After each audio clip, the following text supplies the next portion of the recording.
Hai semuanya, Assalamualaikum. Kembali lagi bersama aku Asifa Kusno di Asifa Kusno Channel. Oke, di tahun pertama kita bermulai bisnis atau baru buka bisnis, mau bisnis pemula, mau buat jualan makanan dan segala macam.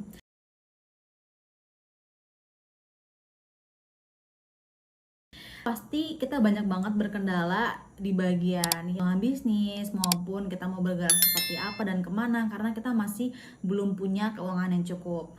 Lain halnya kalau misalnya kita udah punya backingan atau punya investor dan segala macamnya. Tapi ternyata setelah aku melakukan bisnis aku, anyway, aku punya bisnis makanan dan itu sudah berlangsung selama 3 tahun terakhir, dan aku udah bisa buka cabang 3 cabang selama 3 tahun. Nah, aku mau ngasih tahu nih, ternyata 3 hal ini yang paling penting yang harus dimiliki kamu sebagai founder maupun ya owner. Yang pertama, mindset yang benar sebagai founder gitu. Founder kan bisnis kamu ya di tahun pertama ya pasti bisnis itu ya masih kecil ya kan. Dan terkadang masih dianggap remeh, bahkan kita sendiri ya sebagai founder itu kayak nggak ngerasa kayaknya nggak mungkin deh bisnis aku bisa maju, atau kayaknya nggak mungkin deh bisnis aku bisa besar gitu, soalnya bisnis aku begini, soalnya bisnis aku begitu dan segala macemnya.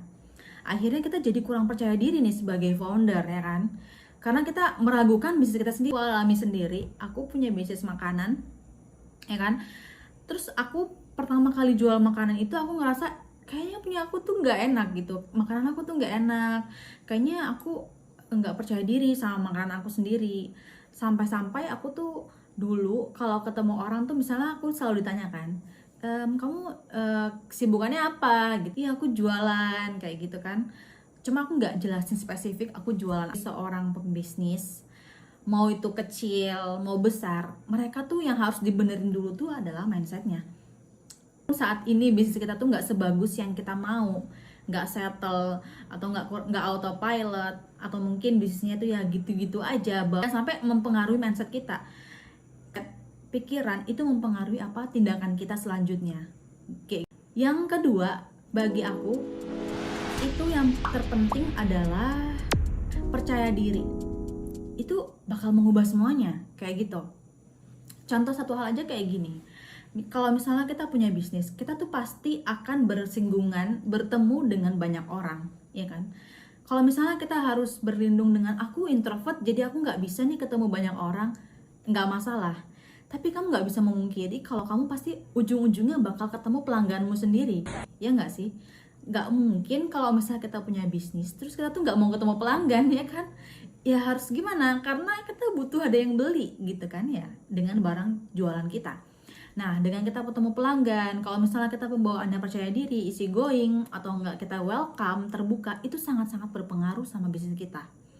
Bayangin aja kalau misalnya aku dulu, aku praktekin, jadi setiap aku kemana, aku selalu berkenalan dengan orang, nggak sengaja, bisa dalam waktu pengajian, atau mungkin kita ketemu orang ketika mereka jadi pelanggan kita nanya aja deh kesibukannya dia apa dan segala macam. Mereka bakal juga ngelihat ya, oh ternyata yang punya bisnis ini tuh baik ya, oh ternyata yang punya bisnis ini tuh seperti ini seperti itu. Akhirnya kenal ya kan.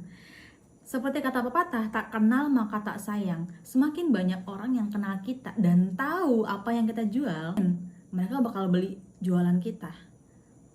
Pernah cobain, jadi aku ketemu sama teman-teman, ya biasa kita kan suka ketemu teman SMA, reuni dan segala macam. Dulu aku tuh sangat malu kalau bilang aku jualan makanan ini gitu kan. Aku kerjanya jualan. Aku mulai mencoba untuk mengubah mindset aku bilang aku jualan ini, cobain dong jualan aku, karena aku banyak banget reviewnya yang bilang enak. Ya kalau kalian beli aku kasih diskon lah kayak gitu. Itu teman-teman aku langsung pada beli.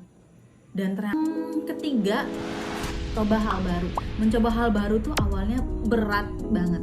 Aku kasih tau ngomong berat banget ini kenapa? Karena kita di awal berbisnis itu banyak banget yang harus kita pelajari, perbaiki gitu kan.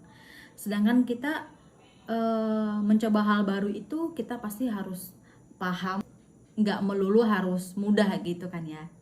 Nah, kalau kita sebagai pembisnis pemula, menurut aku sah-sah aja sih kalau misalnya kita melakukan sesuatu terus gagal. ya, aku aja ini sebagai yang juga pemula dalam berbisnis sering kali kok gagal, kayak buat menu baru, buat inovasi baru, buat challenge, buat promosi baru, belajar hal baru, kayak itu aku udah sering gagal, gak cuma sekali dua kali, banyak. Nah, kadang-kadang aku ngerasa kalau misalnya aku nggak ngelakuin itu, mungkin aku bakalan nyesel nggak ya, kayak gitu. Kita mungkin mikir mencoba hal baru itu belum tentu bagus, mendingan kita gagal daripada nggak coba sama sekali.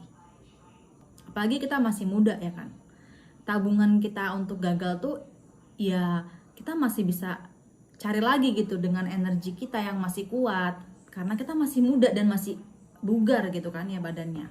Beda misalnya kita kalau misalnya umur usia 30 ke atas, kita bakalan lebih kritis lagi kalau untuk mencoba hal baru kayak gitu. Percayalah kalau semuanya itu bakal berubah. Tenang aja, kalian belum terlambat, karena gak ada kata terlambat ya kan. Terus gak perlu harus berlomba-lomba dengan kesuksesan orang-orang, karena kita semuanya punya jalannya masing-masing, punya jalurnya masing-masing, dan punya timing waktunya yang tepat juga masing-masing. Oke, setelah 3 hal tadi yang aku bahas, dan kalian pasti jadinya mulai bisa bayangin ya yang aku maksud. Kalau misalnya kita udah bisa punya percaya diri dan sudah bisa membenarkan mindset yang kita punya, terus apalagi yang harus kita lakukan ya selanjutnya. Jadi mindsetnya ini kalian bayangin aja, kalian tuh adalah pengusaha yang sukses. Dengan cara percaya diri kepada bisnis kalian, itu kelihatan banget, bahkan bakal berpengaruh sih sama karyawan yang kalian punya. Kalau misalnya kalian pede sama bisnis kalian ya kan, pasti karyawan kalian juga bakalan pede nawarin bisnis kalian ke orang lain kayak gitu. Nah, tapi kalau aku boleh kasih saran nih, seperti yang aku lakukan ya, kepercayaan diri itu bakal meningkat kalau misalnya kita diimbangi sama penampilan yang kita punya, dan cara bicara kita, dan juga value yang kita punya. Jadi kayak nilai-nilai diri kita seperti apa sih. Semoga video yang aku bagi kali ini bisa jadi inspirasi buat teman-teman semuanya. Walaupun aku juga masih sama kayak kalian, pebisnis pemula juga ya kan, baru 3 tahun juga memulai bisnis. Tapi aku harap kalian bisa memetik sebuah pelajaran-pelajaran yang pernah aku alami, dan semoga bisnis kalian cepat berkembang juga dan profitable tentunya. Dan kalau misalnya kalian suka video yang aku buat kali ini, boleh dong like-nya dan juga komen menurut kalian gimana sih yang kalian pikirkan, ditulis kolom komentar. Dan jangan lupa kalau misalnya kalian suka video aku, subscribe video ini di Asih Fokus Channel. Sampai jumpa di video selanjutnya. Assalamualaikum teman-teman.